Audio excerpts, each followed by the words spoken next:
Welcome to the FMCG Guys, the podcast that dives into the innovation, strategy, and trends shaping consumer goods and retail in Europe and beyond.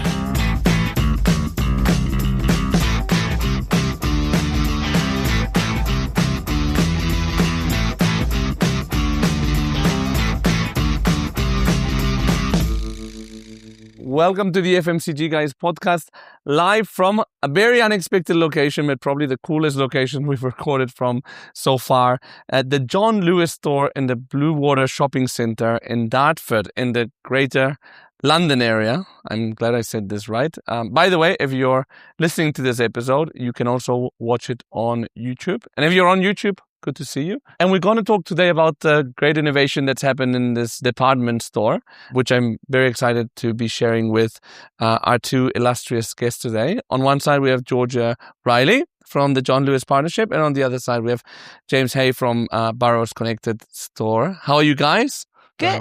Very well. Had you ever recorded a podcast? Not in this way, but I've never had anything so exciting to talk about. So, good. James? Not for me either. No, a TV ad. I was in a Purse Lab when I was 11 with Frank Bruno, if that's of any particular use. Very cool. This could be quite niche for Daniel, perhaps. I think, yeah, since I'm not British, I sometimes do some of these cultural references.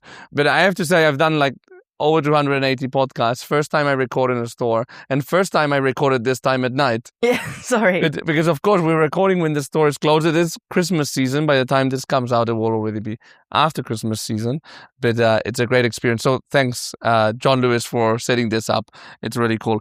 First of all, can you tell me a bit about your roles in your company? So I am an in-store retail media strategy and development manager, which basically means that part of my role is looking at what is the retail media we have live in store. What purpose is it serving? Is it actually inspiring for suppliers? Is it engaging for customers? What should we be doing more of? And perhaps often what should we be taking away as well? Renovating a store, as we talk about now, it's not only about adding new stuff, but it's also about making some painful decisions, maybe, of things that have been done for a long time and then have to be changed. Absolutely. Especially retail media has just exploded recently. And I think there's this real thing about who can be the biggest innovator, who can do the coolest stuff, who can push the boundaries further. And that sometimes leads you to doing some terrible things. So I think there's this real thing of being actually, how do you stay cool and calm, and how do you do stuff which is really right for your brand and for your suppliers, not just because you went to a conference and someone was doing something really cool and you're like, brilliant, we'll do that in our store. And that's actually really why we ended up working with Barrows Connected. And I'll let James will talk about that in a moment. But I think there's also an element of partnering with the right vendors and the right people in the industry who can also, keep you level-headed, but also guide you in the right way of what is right for you and your brand. Totally. Yeah, you can't do everything in-house. It's choosing the right partners is super important in business and in life, I think. James, what is your role at Barrows Connected Store? My role is I'm the Global Manager Director for Barrows Connected Store. And ultimately what that means is I'm leading our team across the UK, US, also our multimedia capability in South Africa. And really our primary focus is on the strategy and execution against that plan. As Georgia mentioned, in-store retail media, in particular digital, is absolutely kind of exploding, and really we're trying to work out the best way to deliver what we're really good at in this market that's moving so quickly. But ultimately, most importantly, it's about me leading our partnerships with our selected retail partners, and again, hugely proud of the work we've been doing with John Lewis Partnership, and particularly to be in this store tonight and showcasing the brilliant execution we've done here. And what does Barrows Connected Store actually do as a business? We are a retail design, media, technology company. And ultimately what we work to deliver is how can we help our retail partners deliver the best possible in-store digital retail media programs? How can we blend the best of digitization, but also doing it in a way that really connects with their existing shoppers? There's no kind of compromise on the customer experience, but finding a way to then design beautiful imagery that's really attractive to brands. And really that's the hard part, is trying to design all of that in a way that feels both, the best possible outcome for the retailer, the shopper naturally, but also finding ways of obviously giving brands an opportunity to really represent themselves in the way that they want to. And we're hugely excited. I think these, these amazing environments that we're in tonight and today, I think these are real, playgrounds in many ways for brands to come alive. And I think we feel very privileged to play a part in helping making that kind of a reality. Yeah, also department stores have something very special to them, in the way that they're very different categories. It's a big space, it's an interesting journey. speaking of department stores, let's talk about John Lewis, where we're sitting inside one. What would you say the concept of the John Lewis brand is about? It's British to its core.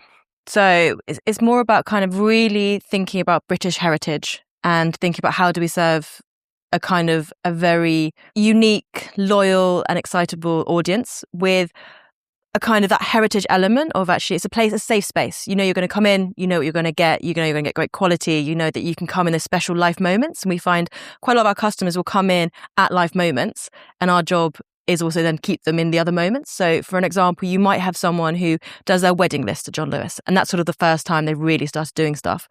They then actually go on to have their first baby, and then they come in and they're suddenly buying a cot, and then they're suddenly buying university stuff, and then they're buying an outfit for a wedding or things like that. So you can really track through people's purchasing behavior where they are in a life cycle. And they're kind of trying to do these big moments with John Lewis. So it's quite iconic in those elements. And you'll see those stuff. I mean, Gavin and Stacey Christmas special, which probably is, again, a bit niche for you, but it's kind of that thing of where do you go at Christmas to buy your presents? Where do you do your wedding lists? But what I'd also really say for John Lewis at the moment is this whole idea about being radically relevant. And really thinking about actually what are the other moments we need to be showing up for. Actually, it's those beautiful moments when you want to be getting some lovely new makeup. It might be a case that you want to do a whole reshuffle of your wardrobe, or it might just be that you want to get some great Christmas decoration. So where are the other elements we're showing up with? And that's where we have our kind of always on ideas around never knowingly undersold. So it's actually, we're great for the customer because we're not just a big premium department store that those big life moments. We're there every single day, and we're really fighting for value and quality. It's like understanding the British consumer. Yeah.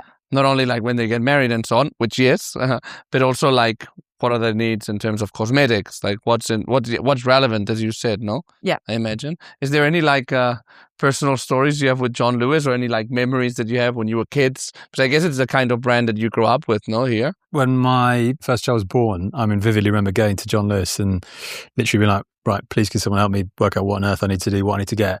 And it was literally that, it was a design, literally everyone I spoke to was like, go to John Lewis, they'll sort you out. Also, they give you the best possible advice. But it's very nostalgic. I think it's incredibly trusted. I know these things sometimes are words that are said, but actually the role they play in the psyche of a shopper is, incredibly important. And I think even, moments like, with obviously, weekend of Black Friday, Cyber Monday, but actually just seeing the vibrancy of the store today, I think you get a real feel for the role that the stores play in helping people find inspiration. Incredibly well curated range of products, well trusted, represent good value. And it's about, I think there's moments in time throughout your year or even your life, as you say, that bring to life. But yeah, my early, trying to navigate early days of my little one was brilliant. Yeah, I think you touched on some really good points there about the feeling when you walk into a store. And I think one of the things that John Lewis is really moving forward with is actually come and spend the whole day with us. Don't just come in for those inspirational moments. Actually come. So you'll notice we have some of the most beautiful places to eat, especially if you go to Peter Jones. It's got one of the best views of London. We have champagne bars topping up. We can come and have an ear piercing. You can come and do some personal styling. You can go for a baby service. You can also have your makeup done. We're starting to work with Treatwell.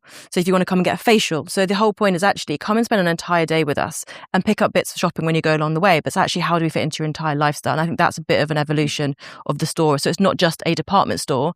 It's a day out. It's a lifestyle choice. Interesting. And obviously, when I came into Blue Water today and into this store, I saw like these big screens. Well, more than big screens, like beautiful screens, I would say, that you walk in. There's one that's very big, but you also have some smaller ones that are like truly make an impact, right? Why did you choose the Blue Water store for this? Yeah, Blue Water's an interesting store. So geographically, you probably go, you should probably do it in one of your big flagship stores. Blue Water actually annually has a higher footfall than Oxford Street. And I think that's the thing about the John Lewis estate. Lots of people just think Oxford Street, Peter Jones, but we have about 34 stores and all of them are doing something really quite cool. And they're all serving a different purpose locally. So Blue Water, high traffic, footfall, but also we've just invested £8 million into this store.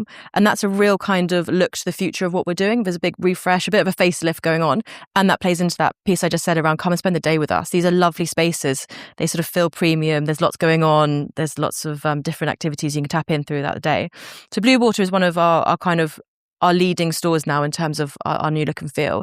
And they gave us a really good opportunity to try new things as well because we're doing a whole big refurb. So now we have a 7-meter floating screen in the middle of our atrium. Which by the way, I will put some links in the show notes so that people can actually check it out. We'll put some content out on Instagram, so we'll add the links. So when people are listening to this, they can also check it as they're listening. Brilliant. And I'll let James talk about the technicalities and things of it. But I think one of the big things is we sat down with Barrows and said, look, what we're trying to do is think about not just standard digital sign. We have so many screens in store. We don't need more screens. What we need is more purpose. So if you start thinking about the retail media screens that we've just involved, we have screens which are all around driving conversion, which are beautiful pillar screens, which are really immersive. They're front to back of pillars. They're up and down as you go through escalators. They really follow you through the store, driving that conversion. You have our beautiful windows, which are sort of kind of first to market. I think not many retailers would digitalize their front windows and hand them over to brands to come and showcase their product. So there's a huge amount of brand awareness in there as well. So talking about come into the store, look at the other stuff you might not know we've got. And then we've got that really cinematic moment with the big atrium screen. And that's about allowing brands to come and play their above the line content in store. So you've got this kind of moment where you've got these brands who are creating these beautiful TV ads.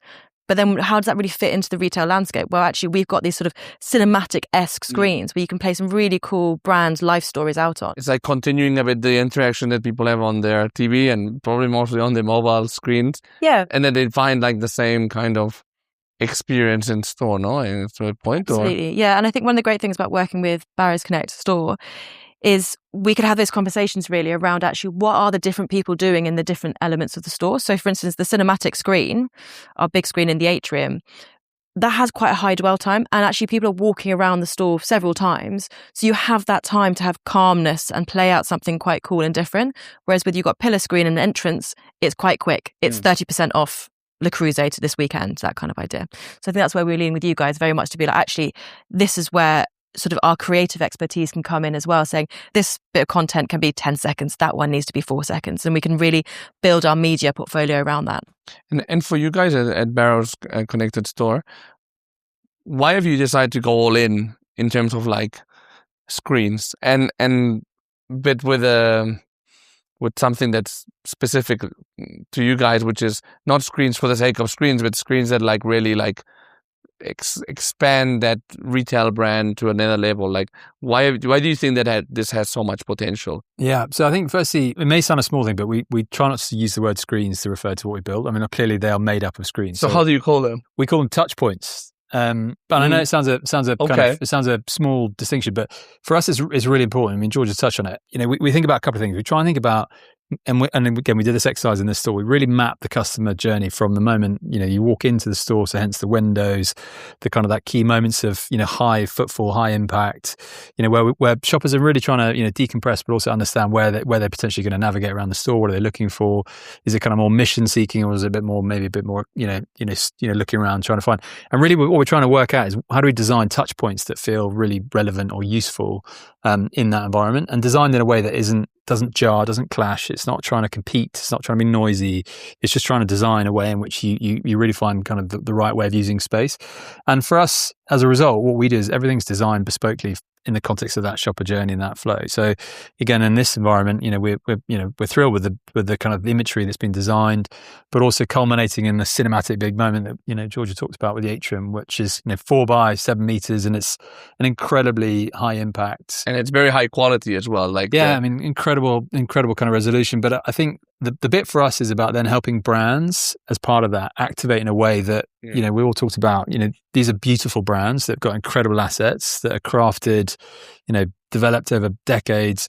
And really what we're trying to create is how do those brands find ways of activating in a way that they're proud of, that represents what they want their brand to be. And we think a bit about like the red line. How do we create a red line between, you know, the assets that are being created and deployed outside of the retail context, and how does that feel kind of connected and coherent? And ultimately shoppers process, you know, masses of information, but really what we're trying to do is create these little shortcuts to the distinctive brand assets and help them be, you know, relevant and triggered at that key moment when you're in the store. And how did you guys get together to work together? I don't know if you were looking to have more of these like modern touch points, or how did this collaboration come up?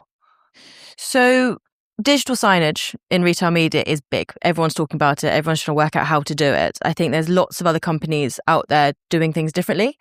And there's no right or wrong way of doing it. I think it depends on what your model is, what you're trying to achieve, how fast you want to go, how much independence you want within your own design, or whether you just want to sign up someone else's model. So we did a bit of analysis, quite a lot of analysis actually, of what is it, what companies are out there that we want to work with, what is it we're trying to achieve. And then also being John Lewis, we have many teams who want to build into it. So for us, it's not just we are a retail media team. We know there's an opportunity. We're going to put some screens in. You need to think about, right, well, our visual merchandising team, they've got incredible aspirations for the future. How are we going to lie into their world? You have our trade teams who are doing these really cool contracts with Barbows. We've got exclusivities going on. I saw those jackets. Yeah, they're very cool.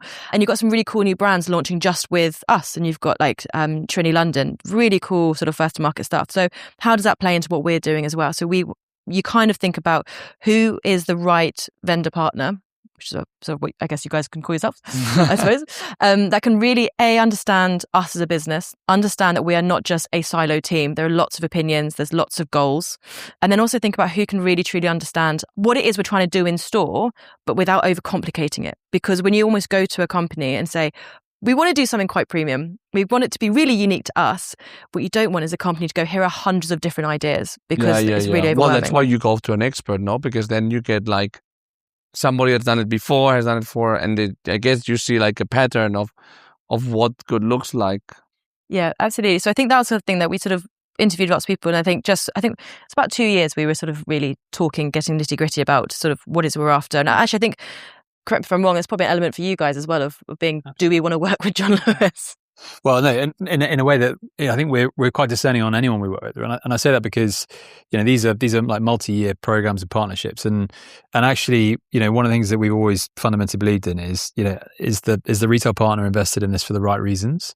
Is this really about creating enduring value for shopper and the brand partners, as opposed to you hear lots of people talk about monetizing and I think that language is quite important, because actually it signals really about the is the strategic or tactical. And I think so we were pretty discerning about who we were with, but also the chemistry felt really positive. It's about how do we could see that this is about a retailer that was you can see has got incredible momentum and confidence, and I think that's also a great sign for us that this is clearly been an important retail, or the partnerships can be an important retail set of retailers for brands long term, and I think that's also important for us. Like how do we help craft that and work in that partnership is really important.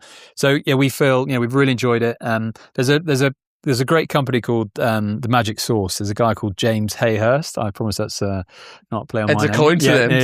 Yeah. And he's an amazing guy, worth looking at anyway. But one of the things that he always talks about is great work doesn't come from average relationships, and it's a sentiment that we take really seriously. Actually, when you really believe that the partnership can be very honest, transparent, but based on aligned principles and values, and obviously naturally you have to work well together, but if you get that right, then actually it's not a straightforward journey. There are difficult parts of this is substantial investment, but ultimately we believe if you get that right, then the potential is really, and that's really why you profound. need to invest so much time in the beginning to, as you said, getting to know who you're going to work with. Yeah.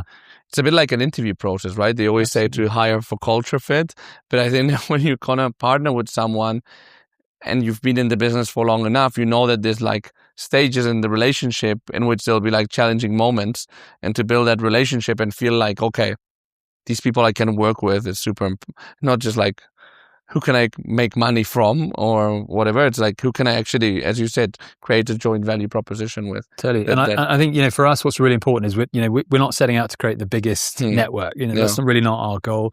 What we want to build is the most valuable retail media networks for our partners.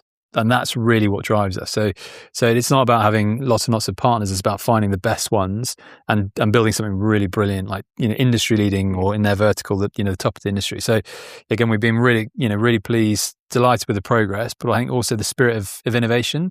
Sometimes it's a bit bold. We talked about the big atrium screen around the corner.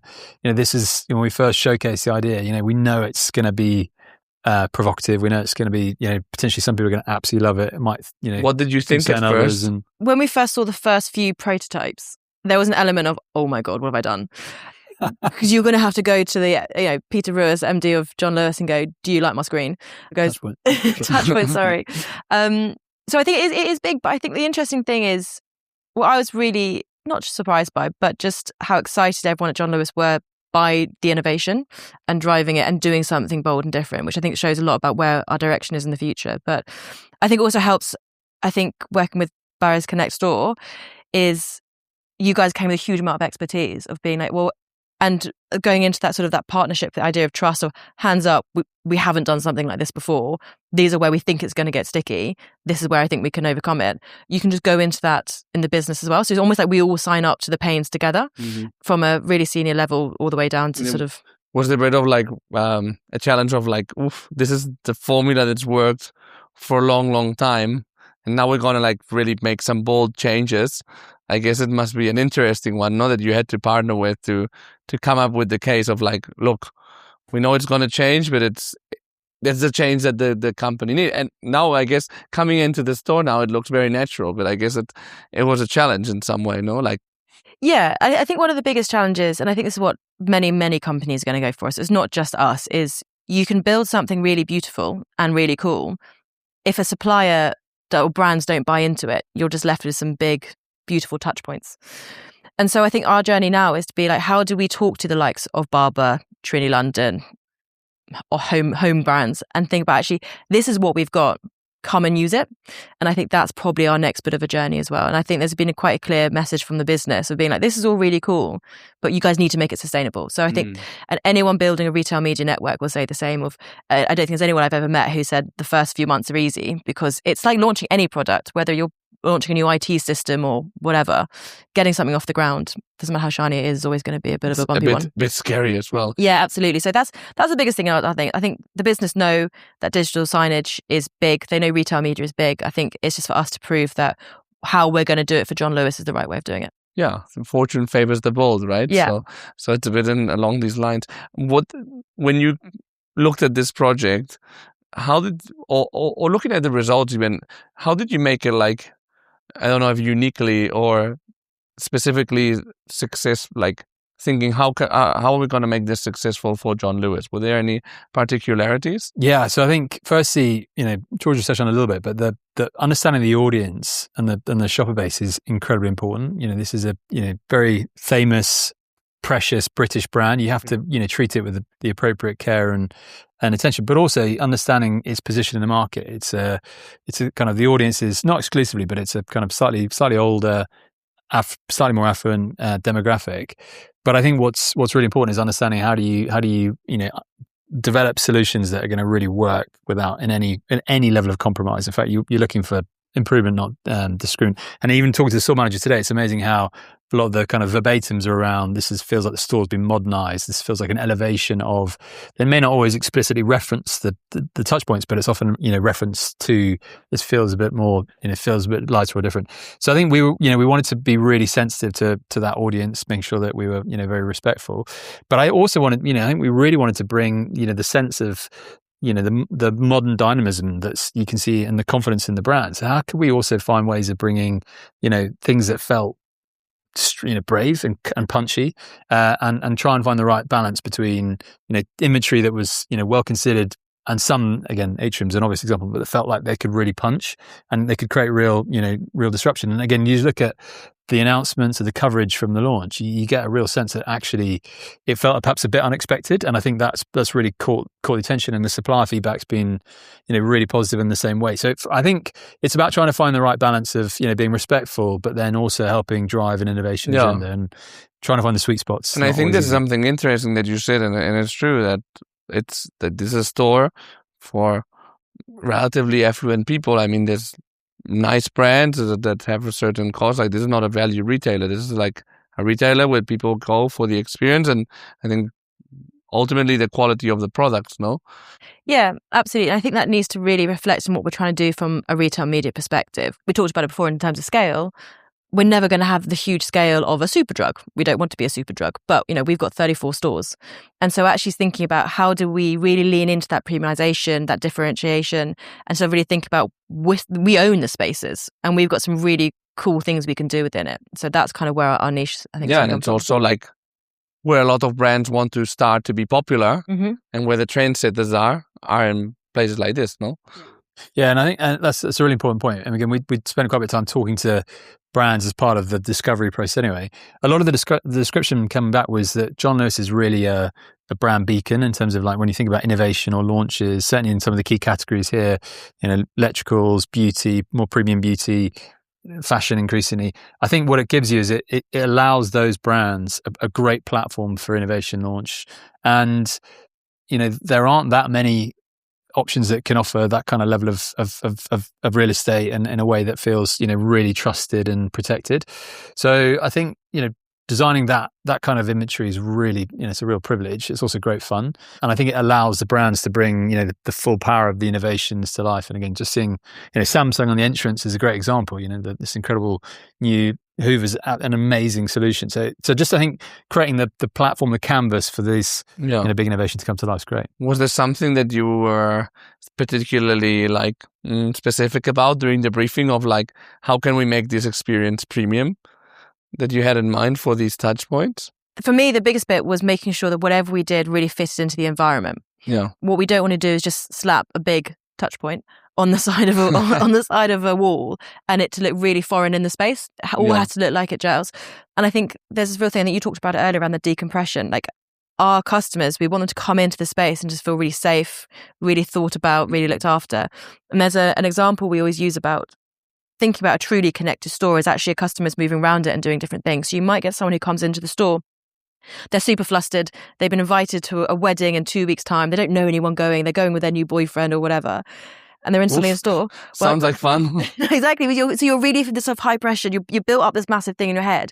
You walk in, you trust John Lewis. You know they've got all these great brands that they can buy his product for. Then you walk in and someone sprays some perfume in your face. Then you get some huge light from a digital screen over here. And then someone's trying to flog you something over there. That's not what you want. What you want is to come into a safe space where it's cool, it's calm.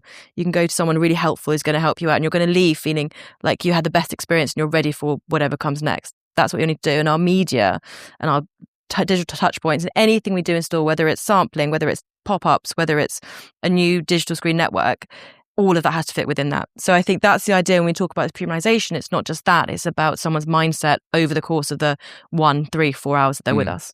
So when you think about the screens and the customer journey, it's the touch points. They don't have to be the main character, but they have to kind of accompany and maybe ensemble that experience. Is that the way that you see it? Yeah, totally. So I think one of the things is if you ask shoppers afterwards, how consciously did they process? It's not perhaps as people might imagine. You're not watching something and then there's an immediate. I watched the whole video like a narrative. That's not really how people process this type of information. But what we see consistently in all the research and all the kind of data studies we've seen is that they're very effective at helping people to, basically make heuristic shortcuts in their brain, the way they process, all the choice that they're presented with. So for us, I think it's about understanding the role of the touch point, the role of the content and the delivery of that, and then designing it to be, well considered and ultimately to be quite kind of empathetic. I think that's one of the big things is how do we make it not feel like you're screaming, you're shouting. It's there's obviously no volume of sound, which is a really important point. It's it needs to feel a balance of calm, but also allowing the brand and the kind of key elements of the brand. So whether it's the distinctive brand assets or the innovation or whatever particular parts to play a role, but it feels balanced. The only thing I was just going to mention is around on value. And I know we talked a bit about premiumization. I think one of the bits is, also perhaps I potentially underrepresented so far is that, there is important airtime that's given to the retailer.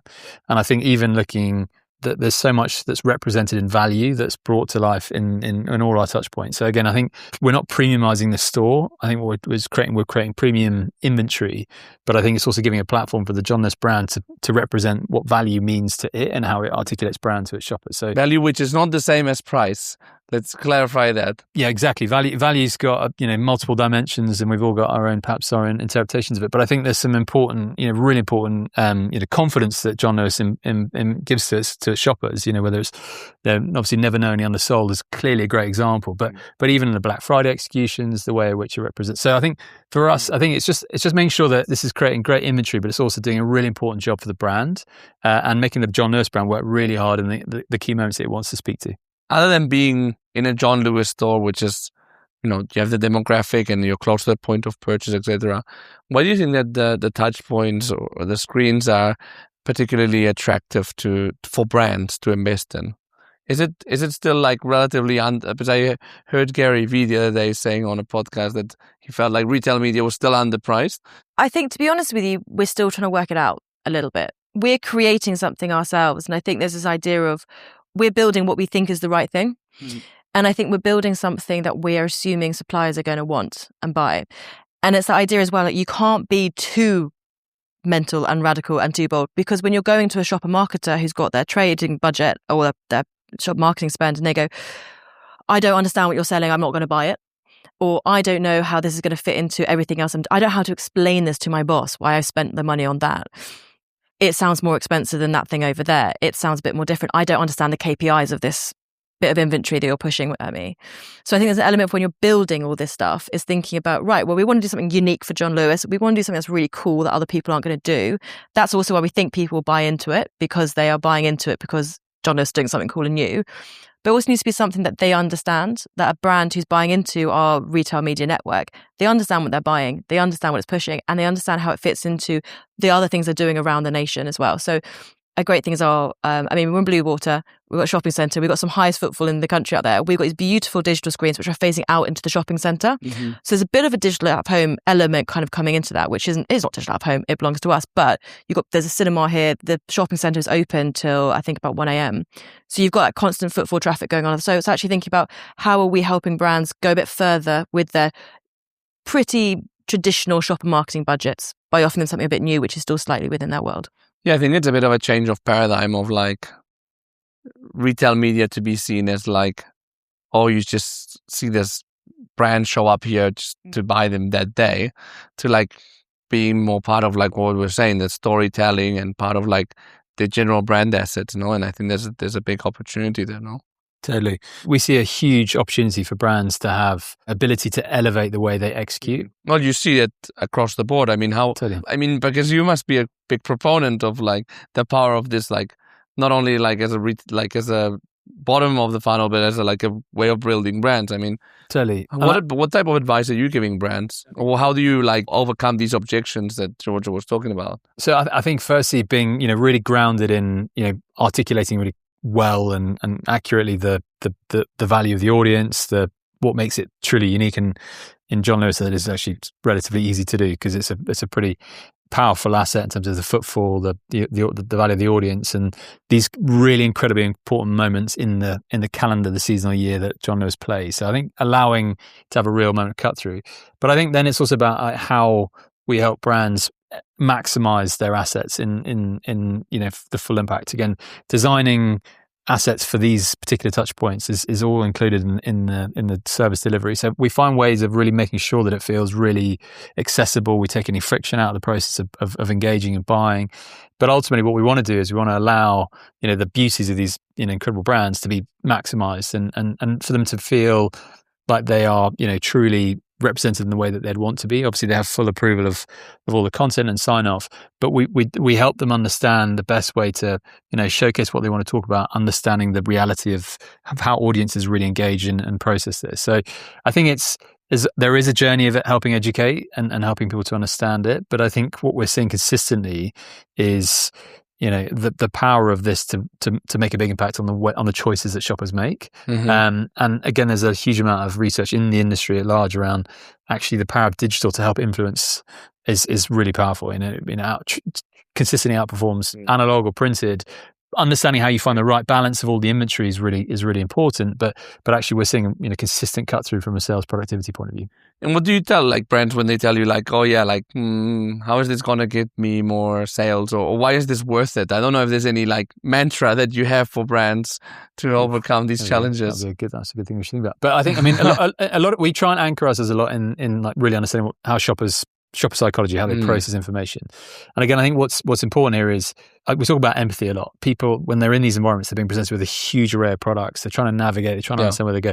And what we understand in that context is actually the way that the brain processes that amount of information is susceptible to influence. And I think we're not trying to say that in a negative way. It's about helping. They're in a shopping mode, no? Exactly. And that's why there's naturally a bit of a default traditionally, not in department store, but grocery, for example, to the default to bigger brands. That's generally the pattern because these brands, they're better known, the traditional mental availability kind of occur. So what we're trying to do is just help other brands, compete in their own way and give a real, as I say, a canvas for these distinctive assets to come to life. And what brands are you seeing? I mean, this is still very early stages. I mean, how many weeks have you been live? 3? Yeah. Wow. Yeah. What kind of brands have jumped on the bandwagon and what's their feedback? It's been a really nice mix, actually. I think traditionally, retail's, we have a funny one because in our team, we've got me that does in-store, we've got other members of the team that do on-site, off-site, and all that kind of thing. So I think we always sort of constantly question each other on what are you doing and how are you different things. And I think retail in-store is a bit of a tricky one because you've got 4 walls and there's only so much you can do within your 4 walls. You're very much stuck with sort of where you are in store. Yeah. So if you are baby clothes, if you're Lego or something like that, you are very much stuck in the toy department. And actually what brands are really trying to do at the moment is get out of their little category and get out of the left-hand corner on the second floor. And what they want to do is sort of inspire other areas. And you're also seeing brands really innovate within their own products. So a great example would be Shark.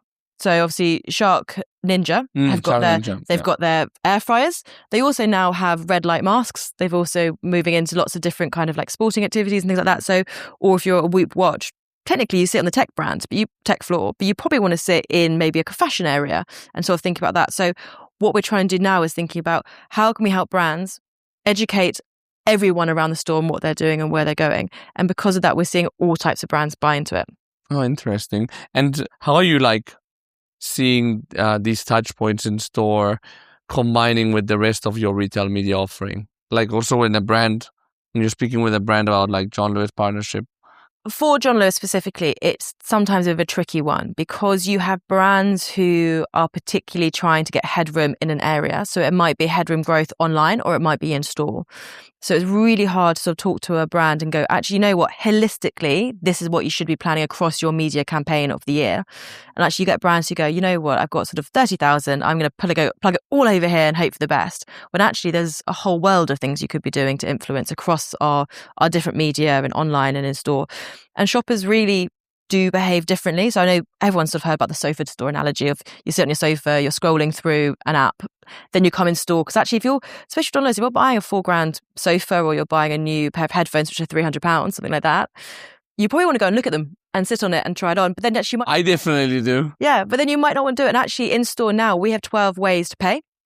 Because quite often people come in, they'll spend an hour with a consultant trying different stuff, and then they'll go, I'm just going to go home and just see if I can get it cheaper somewhere else. Or I don't want to carry this home. I'm going to go home and order it online. So there's lots of different ways where you can connect through media, that customer mindset through the different periods of their day. And it might even be the case that I always love the analogy of we obviously work with Waitrose as well. So actually you could be on your commute into work and you're listening to the Dish podcast, best podcast in the world.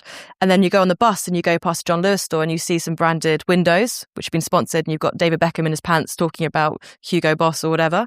And then in your lunch break, you pop into a Waitrose to get a meal deal. In there, you can also pick up a magazine because you've got dinner party that weekend and you want to get some inspiration. You go home, on the way home, you pop into that John Lewis you went past an area and you pick up some mascara. You see a lovely digital screen for some lovely new, I don't know. It's a bit like understanding retail as a bit of an ecosystem, no? Yeah, and I think the same that phone companies do.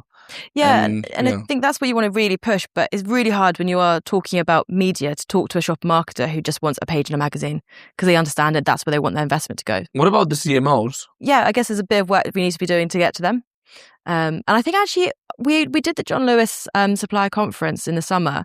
We had lots of CMOs there. We had lots of MDs there and things. And we had a sort of a retail media stand. So if you want to know more about it, come to us. And the amount of MDs who came to us saying, actually, I know that my marketing teams are asking for budget to spend in this area, but I don't really know say yes or no to it because retail media is still quite new to me. And so we're having quite a lot of calls with CMOs or MDs to really just educate them on actually this is what we're doing and this is why it's sort of growing in other areas. So yeah, I think there's a little bit, there's always like that though, isn't it? Every industry, you got gaps of knowledge. CMOs also, because this is a bit of a thing of the retailer selling the retail media, they should be going to CMOs and selling to them. But I think that's also a responsibility of CMOs of you have to wake up to this reality, and then I think that they sometimes feel like it's not sexy enough or not strategic enough, but I don't think that's necessarily. I think it's not strategic to ignore it. I think it's changing. And actually what we're really seeing now is agencies coming to us. So M Group, you've got the Havas, all those guys are coming to us and saying, so how can we sell on the behalf of our brands in your store? Because we know that there's a CMO who wants a national campaign and they're starting to ask about this.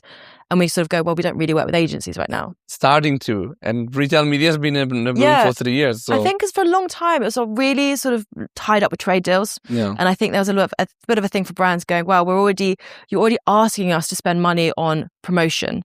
And then you want us to get involved in this deal. And then you also want to help us refurb your stores. And so I think it's only been really in the last few years that retail media starts to stand on its own 2 feet. Yeah. And really kind of be its own business unit with its own KPIs and actually talking to a CMO about actually, this is what you can do across that journey. Like the analogy I said about, on the commute, you listen to this podcast, you then buy something in the evening. That conversation is still quite new, I think. The Dish podcast, by the way, is the podcast that somebody from Barrows was telling me recently. That is the podcast that you have that is about like a famous person talking about how they cook. Or... Yeah, so it's with Angela Hartnett and Nick promote Grimshaw. your podcast, okay. Oh, we don't need to. It's brilliant. No, it's fine, it wins awards all the time. It's in Series 8 now, I think, at the moment. But yes, Angela Hartnett, Nick Grimshaw, doing a great podcast. They have some huge guests come on. And the guests sort of talk about their love of food and their journey, and it's a bit of fun. Great. And yeah, I've heard it's uber successful, right? Yeah. Yeah. Maybe I have to learn a few things from there. You know that a lot of, we are called the FMCG guys. So a lot of our audience comes from FMCG. Which is what you sell at Barrows, and I know that you sell at FMCG. Well, how do you see the potential of this more cinematic experience also in an FMCG environment? It's definitely got kind of transferable elements, undoubtedly. And I think, creating these, showstopper type moments is definitely, it's got real potential. We're sensitive to the way that we think about any channel because it's, and I've already mentioned it, like making sure that it feels well considered, coherent into the environment, that it's using the physical asset in the way that it really should be maximized. But I think what FMCG does allow is probably a little bit more immediate connection to combinations of merchandise, often that don't sit in the same category. So, recipes is a great example. How do you bring the power of, multiple food categories together in a way that, creates a moment or an occasion, and executing incredibly well against that? I think that there's some real opportunity to push the agenda. But I would also say, I was client side for 10 years. I think that the significance of in-store in FMCG is obviously enormous. It's in probably the high 80% of the total kind of category sales. What we're seeing is actually the importance and the opportunity to create, industry-leading inventory that can influence at that scale is the potential of that is enormous. And, translating traditional point of sale, printer point of sale into digitized solutions or as part of the evolution, we're talking some significant opportunity from influencing sales, productivity, brand building, helping brands come to life. Like make supermarkets also more experiential. No? Absolutely, yeah. And I think it feels also part of this, what we're seeing undoubtedly happening is like a broader digitization of physical stores generally. So I think it will, lots of digitization naturally sits on more operational focus elements, whether it's shelf edge labels or, other inventory management but I think it's about understanding how this is going to feel part of a broader, evolution of what digital stores look like in the future. So yeah, I think it's a great point, great opportunity. Thoughts? I agree with it all. Fantastic. So we have this famous last question, which is a bit of a change of topic, but we asked all our guests, so we couldn't make an exception here, which is a career question. You know that my background is at headhunting, so a bit of careers I love. If you went back to the beginning of your career when you were starting, what would be that one piece of advice you would give yourselves? Yeah, there are many, definitely. I think probably being a bit more considered about pace. I was obsessed when I started about speed of progression. Why do I get this from so many Londoners all the time? What I probably massively misunderstood was actually sometimes there are moments when your career can move really quickly, and other times actually it can feel a bit slower. But the slower is often you're picking something up that you may not immediately understand or catch the value of that's going to probably have a bigger long-term value. So yeah, probably being a bit more patient, a bit more balanced. Yeah, and I think mine would be sort of just talk to loads of people, because I think you can sit in a role for a year or 2 years, but I think if you're working for a company where there's lots of different things going on, ask people to go for coffee. People tend to love to talk about themselves. So I think actually reaching out and saying, hey, I don't really know your area of the business, can I go for a coffee? I think that really starts to help shape what it is that you want to do. And it doesn't mean you have to move around the business, move company to do things. You can, one of the great things about, I think lots of companies nowadays, there's lots of different departments you can have a go at. And I think have a go at so many you can until you find your niche. I would say that's kind of a career guarantee, no? Because everything is changing so quick that if you can understand other departments, you kind of have a guarantee that you can land somewhere. Yeah, I think lots of people think though this is my job and I'm siloed and I'm just going to sit in it because I'm going to be really good at this, without realizing actually the things to the left and right of you could be twice as interesting. Well, and CEOs are generalists, right? At the end of the day. Guys, this has been fantastic. Thanks for accompanying Thank you me for having us. in this first podcast in the store. Thank you, Daniel. Well, thanks everyone for tuning in, and we'll see you in the next episode of the FMCG Guys. Have a great one.